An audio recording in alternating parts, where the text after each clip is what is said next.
В самом сердце Китая, в регионе Внутренняя Монголия, находится одно из самых суровых и неприветливых мест на планете — пустыня Кузучи.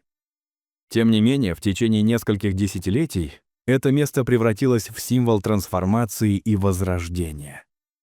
История, о которой пойдет речь, начинается в 1958 году, когда правительство Китая предложило смелое решение, направленное на борьбу с опустыниванием и улучшение жизни местных жителей.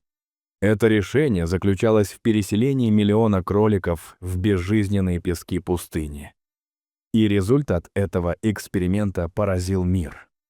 На первый взгляд, идея переселить миллионы милых зверьков в бесплодные земли кажется странной и даже абсурдной. Но именно в этом и заключается суть прогресса. Смелость и инновации. Готовность бросить вызов традиционному мышлению и испытывать новые концепты, даже если они кажутся нелепыми.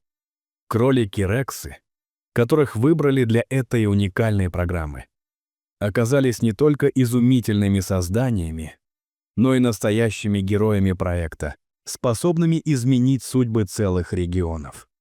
Во времена, когда человечество сталкивается с угрожающими последствиями изменения климата, истощением ресурсов и опустыниванием, пример Китая становится знаковым. Тем более, что этот опыт может служить уроком для других стран, стремящихся восстановить свои экосистемы. Теперь давайте погрузимся в детали этого удивительного проекта, проанализируем его последствия и увидим, каким образом он стал катализатором изменений в жизни местных жителей. Одной из основных причин выбора именно кроликов для данного проекта было их удивительное приспособление к засушливым условиям. Кролики-рексы, которые были выбраны для переселения, отличаются высокой плодовитостью и способностью выживать в условиях нехватки воды. Эти животные могут безболезненно переносить диету, основанную на грубой растительности, что делает их идеальными кандидатами для жизни в пустыне. Селекционеры, работающие над созданием кроликов-рексов, учитывали ряд факторов, от их здоровья и устойчивости к болезням до скороспелости и способности к размножению. В результате получился вид, который становится более устойчивым в сложных климатических условиях.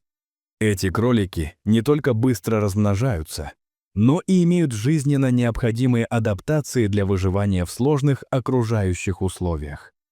К тому же кролики способны быстро адаптироваться к пищевым источникам, разнообразие которых вызывает интерес ученых. Они могут есть как сухие травы, так и другие растения, которые здесь произрастают, а их привычки по поеданию растительности способствуют поддержанию естественного уровня экологического баланса. Кролики взаимодействуют с окружающей средой, удаляя однобокие виды растений, которые угнетают других, создавая место для более разнообразной флоры. Примечательно, что к 2017 году количество кроликов-рексов в китайских пустынях достигло впечатляющих 4,5 миллиона. Эта невероятная цифра стала результатом обширной программы разведения и реинжиниринга экосистемы. Проект не только изменил экологическую ситуацию в регионе, но и положительно сказался на экономическом благосостоянии местного населения. Объем производства в этом секторе составил 560 миллионов юаней, примерно 80 миллионов долларов США, что стало значительным подспорьем для крестьян и пастухов. Фермеры начали разводить кроликов не только для мяса, но и для получения пушистого меха, который пользуется спросом на рынке.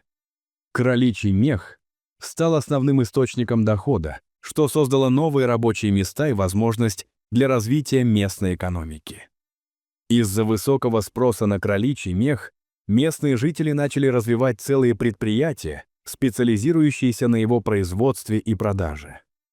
Благодаря поддержке правительства местные фермеры получали субсидии и кредиты для расширения своего кролиководства.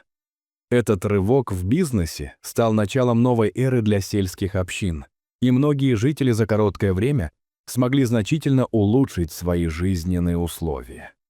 Поддержка государства также включала образовательные инициативы, направленные на обучение местных жителей современным методам разведения и ухода за кроликами, что способствовало не только увеличению доходов, но и укреплению разумного подхода к использованию природных ресурсов.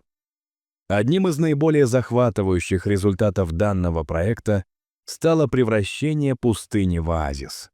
Со временем на землях, где раньше царила песчаная безжизненная пустошь, начали появляться зеленые просторы, изобилующие растительностью. Это была нелегкая задача — преобразовать дикие земли в экосистему, где местные жители могли бы процветать и развиваться. Процесс был постепенным, и результаты стали видны не сразу. Прежде всего необходимо было создать устойчивую экосистему, в которой кролики играли ключевую роль.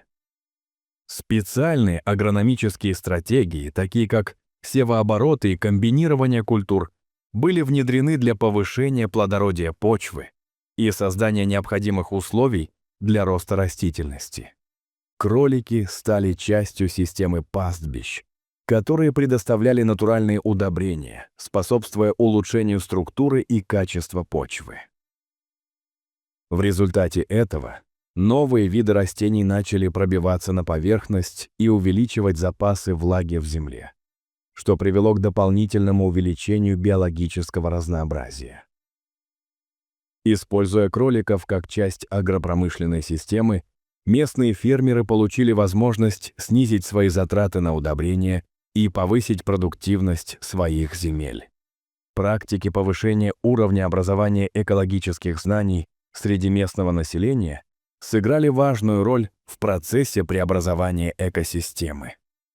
Созданные местные группы экосознательных фермеров начали действовать как катализаторы изменений, распространяя знания о том, как работать с природой, а не против нее.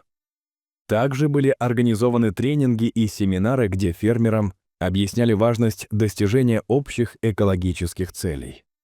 Не менее важным аспектом данного проекта стали социальные изменения, происходящие в жизнях местных жителей. Люди начали оставаться на месте, многие были в состоянии улучшить свой уровень жизни, что также значительно повлияло на уровень образования и здоровья. Все эти изменения решили несколько проблем одновременно, включая сокращение миграции в поисках лучших условий жизни и повышение уровня безопасности, поскольку общины начали укрепляться. К тому же фермеры начали активно обмениваться опытом и знаниями между собой, делясь своими историями и достигнутыми успехами. Наблюдение и одновременная поддержка научных сообществ способствовали формированию специфического культурного кода, отражающего значимость сотрудничества и участия. Также в этом контексте стоит упомянуть о создании организаций, занимающихся координацией усилий местных фермеров и обменом ресурсами.